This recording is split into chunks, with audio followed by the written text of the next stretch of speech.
Өлкөдө картошкага болгон баа арзандап кетти. Бул тууралуу бүгүн Жогорку Кеңештин кезектеги жыйынында эл өкүлү Акылбек Түмөнбаев билдирди. Айтымында дыйкандар жазында картошканын үрөнүн 70-100 сомдон алышкан. Азыр 8 сомдон сата албай жатышат. Эл өкүлү өкмөт бул жаатта иш алып барып, кошуна өлкөлөр менен сүйлөшүүлөрдү жүргүзүүгө тийиш деген пикирин билдирди. Кошуна мамлекеттер менен сүйлөшүп, ошолор алабыз деп атса бүгүнкү күнү бая границадан өткөргөн кыйын болуп атат, өзүңүздөр көрүп билгендей.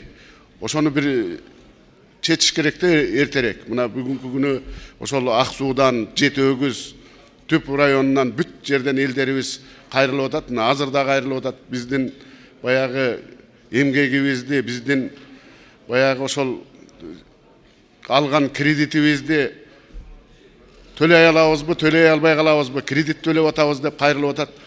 Депутат Шайлообек Атазов да Айыл чарба министрлигине жылына миллиардтаган акча бөлүнүп, бирок жыйынтык чыкпай жатканын сынга алды. Аны менен катар Атазов өкмөттү спорт тармагына көбүрөөк көңүл бурууга чакырып, спорт министрлигин түзүү сунушун киргизди. Спорт тармагын өзүнчө кылып бөлүп чыгуу министрлик кылып. Бул токтом бүгүнкү күндө президенттин алдына жатат. Буйруса кол коет. Себеби президент спортту сүйөт деп эсептейбиз. Бирок ушул эле учурда министрлер кабинети тарабынан каршылыктар болуп жатат бүгүнкү күндө. Мен айтайын дегеним, бүгүн спортту өзүнчө бөлгөн мамлекеттер кайсы? Өнүгүп жаткан Өзбекстан, Россия, Кытай, Турция, Белоруссия.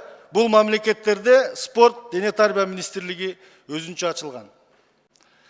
Биздин жогорудагы тренерлердин жетишсиздиги, алардын айлыгы, бүгүнкү күндөгү фармакология маселеси, спорт комплекстердин жетишсиздиктерин баарын чечүүдө мамлекетте бир вертикалдык спорт системасы, спорт саясаты болуш керек.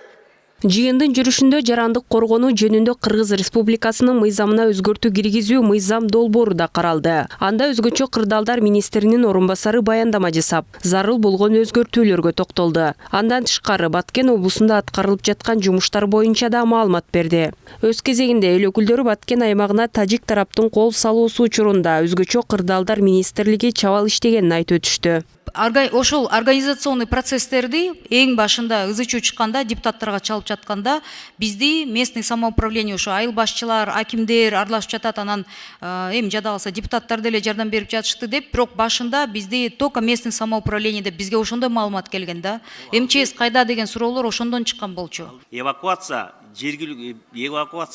мунук мыйзамга карата эвакуацияны жергиликтүү бийлик жүргүзөт. Жергиликтүү бийликтин башчысы жарандык коргоонун башчысы болуп эсептелет. Ал жерде жергиликтүү бийликтин башчысынын орун басары, бир орун басары ошо эвакуацияга жооп берет. Так көргөзүлгөн ал жерде. Ошон үчүн биз азыр мыйзамга дагы киргизип атабыз муну.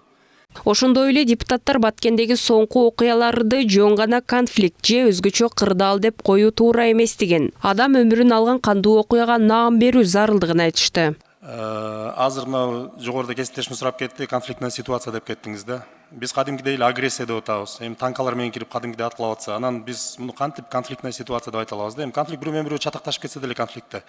Ошого комментарий бербей эле, жооп бербесеңиз деле болот, бири-бирибизди туура түшүндүрүп эле азыр ошого башкача бир тактоо иретинде формулировка киргизиңиздер ал абал тууралуу. Эгерде биз аны согуш деп айта албасак, анда кантип айта алабыз? Сүйлөштүкпү? Конфликт деп калтырып коюуга болбой калат. Айта кетсек, мындан 2 күн мурун Баткенге барган министрлер кабинетинин төрагасы Акылбек Жапаров Тажикстан менен кагылышуудан талкаланган объектилерди кайрадан куруу иштери жай жүрүп жаткандыгын, ага тиешелүү адамдардын жоопкерчилиги караларын айткан эле. Ошондой эле Улуттук банкта жабыркаган баткендиктердин 18 миллион 833 миң сом суммасына барабар болгон 268 насыясы жоюлганын кабарлады. Тазагүл Эмилбекова, Жонбек Турсунов, Нью ТВ.